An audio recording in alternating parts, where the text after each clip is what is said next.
കായൽപ്പരപ്പിലെ ആവേശ പോരാട്ടത്തിന് അരങ്ങൊരുങ്ങുന്നു. 71ാമത് നെഹ്റു ട്രോഫി ജലമേളയ്ക്കുള്ള കഠിന പരിശീലനത്തിലാണ് ചുണ്ടൻ വള്ളങ്ങളും തുഴച്ചിൽ ക്ലബ്ബുകളും.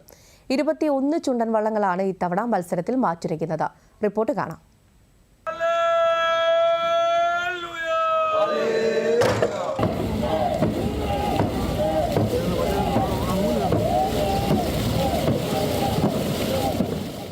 വള്ളം കളിപ്രേമികളുടെ ആവേശമായ നെഹ്റു ട്രോഫി ജലോത്സവത്തിന് ഇനി ദിവസങ്ങൾ മാത്രം. പേരും പ്രശസ്തിയുമുള്ള ചുണ്ടൻ വള്ളങ്ങളും തുഴച്ചിൽ ക്ലബ്ബുകളും ഇത്തവണയും ആവേശപ്പോരിന് രംഗത്തുണ്ട്. ജവഹർലാൽ നെഹ്റുവിന്റെ കയ്യൊപ്പ് ചാർത്തിയ വെള്ളിക്കപ്പിനായി കഠിന പരിശ്രമത്തിലാണ് ചുണ്ടൻ വള്ളങ്ങളും തുഴച്ചിൽ ക്ലബ്ബുകളും. താളക്കാരും നല്ല അതിശക്തനായ ക്യാപ്റ്റനും കൂടെ ചേർന്ന് ഇത്തവണത്തെ നെഹ്റു ട്രോഫി നമ്മൾ മുത്തവിടും എന്ന് ഞാൻ പറയാൻ ആഗ്രഹിക്കുകയാണ്.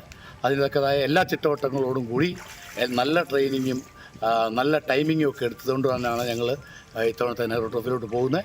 നതോന്നത വൃത്തത്തിന്റെ താളത്തിലാണ് മുൻപ് ചുണ്ടൻ വള്ളങ്ങൾ തുഴഞ്ഞിരുന്നതെങ്കിൽ വള്ളംകളി കായിക ഇനമാക്കിയതോടെ അടിമുടി മാറ്റം വന്നു. നെഹ്റു ട്രോഫിയിൽ വേഗം മാനദണ്ഡമാക്കിയതോടെ കുറഞ്ഞ സമയത്തിൽ ഫിനിഷ് ചെയ്യാനുള്ള തന്ത്രങ്ങളാണ് പരിശീലന കാലഘട്ടത്തിൽ ക്ലബ്ബുകൾ പയറ്റുന്നത്. ഇത്തവണ നെഹ്റു ട്രോഫി നേടും എന്ന് തന്നെയാണ് ഞങ്ങൾ ഉറച്ചു വിശ്വസിക്കുകയാണ്. എന്ന് പറഞ്ഞാൽ ഞങ്ങൾ ഇത്തവണ നേടിയിരിക്കും. അത് ഞങ്ങളുടെ ഒരു ചങ്കുറ്റമാണ്. അതുപോലെ ഞങ്ങൾ ട്രാക്ക് ആൻഡ് റേസ് ചെയ്യുകയും ചെയ്തു.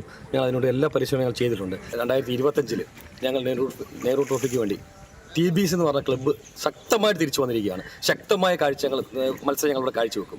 ചിട്ടയായ വ്യായാമവും പരിശീലന മുറകളുമാണ് ഓരോ ക്ലബ്ബുകളും പിന്തുടരുന്നത്.